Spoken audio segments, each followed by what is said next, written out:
As obras desse edifício estão a todo vapor e agora já vamos entrar na fase de finalização. Meus trabalhos por aqui, como engenheira trainee, começaram com o auxílio ao engenheiro calculista do projeto estrutural. Parece que foi ontem mesmo que a gente estava fazendo o dimensionamento dos pilares e olha só como a obra já está. E modéstia à parte, ao longo desse processo, os meus conhecimentos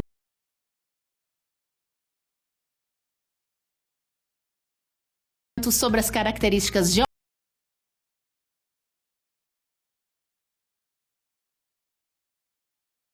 geométricas dos pilares foram fundamentais.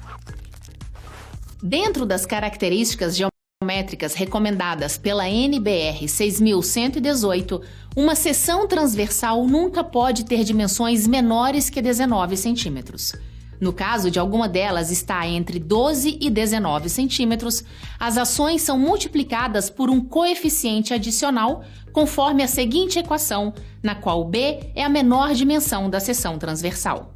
Outro ponto de grande importância para dimensionar um pilar é o índice de esbeltez e as excentricidades de primeira e segunda ordens. As excentricidades de primeira ordem estão relacionadas com as imperfeições locais, globais ou com o momento mínimo de norma. Já as de segunda ordem ocorrem quando o índice de esbeltez é maior que o valor crítico.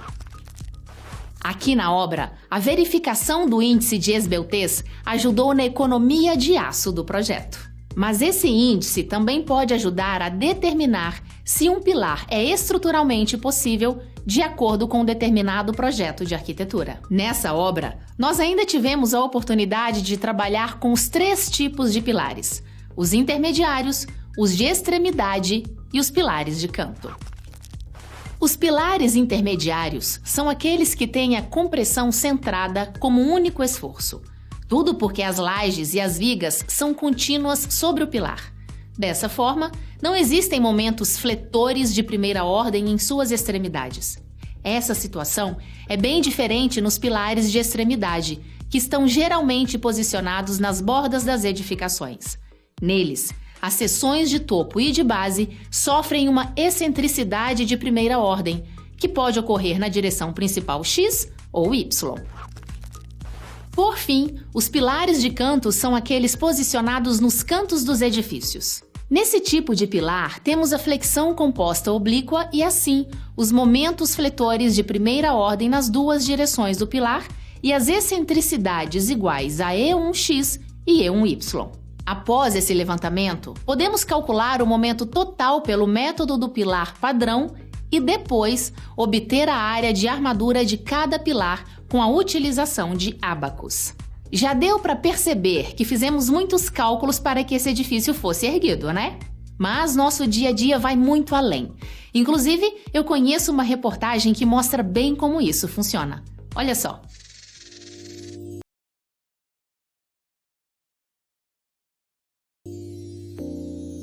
É num ambiente moderno e descontraído que os engenheiros civis Fernando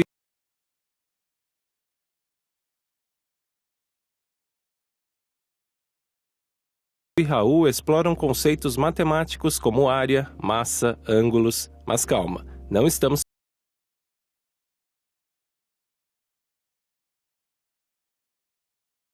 falando apenas do ping-pong, mas também de pilares de concreto armado.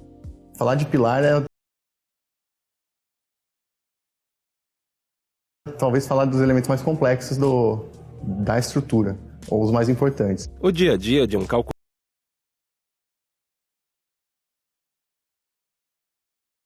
em um escritório de projetos estruturais é bem rotineiro. O que muda são as atividades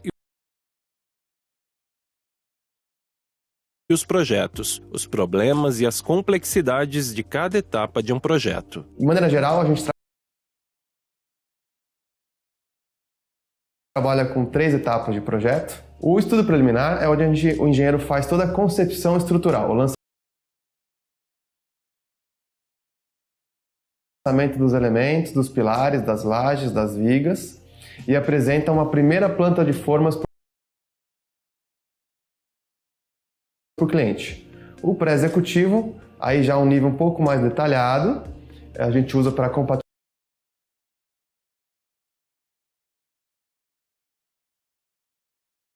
compatibilizar com projetos de instalações, de arquitetura.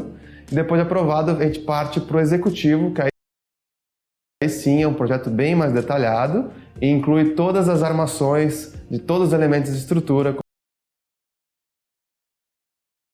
como de todos os pilares, lajes, vigas, todos, para que o responsável execute na obra corretamente. O projeto chega na minha mão e o engenheiro tem toda a responsabilidade sobre isso aí, né? Se ele não tiver um bom projeto, não tem como sair uma boa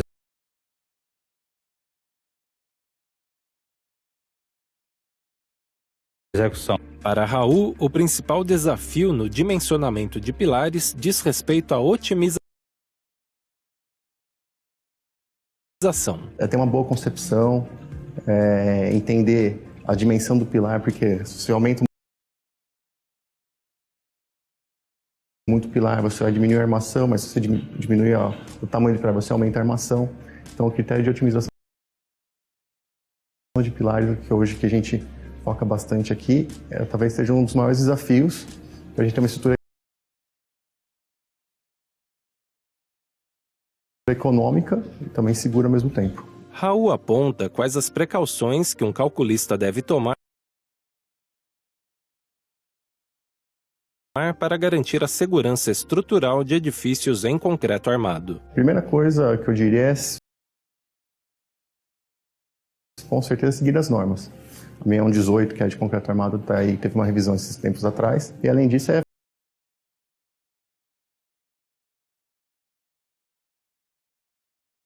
fazer uma verificação sempre de todas as fases do projeto, principalmente questão de carga vertical basicamente, e carga de vento ou carga de sismo, dependendo da região que a estrutura vai ser concebida.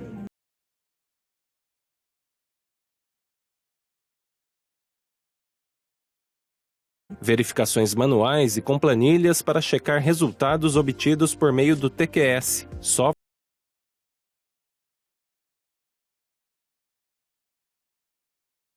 utilizado para os desenhos e cálculos. Dá para você ver uma planta de forma, dá para você ver o detalhamento de um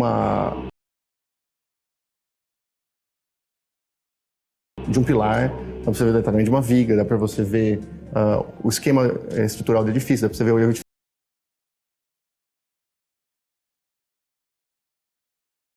em 3D, então assim, a gente pode botar ele em 3D, você vê lá toda a configuração de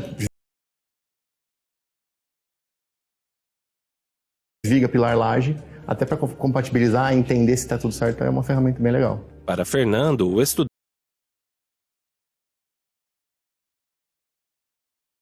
que quiser se especializar no cálculo de estruturas deve buscar experiência prática por meio de estágio. Para se aprofundar no cálculo e utilizar tudo que você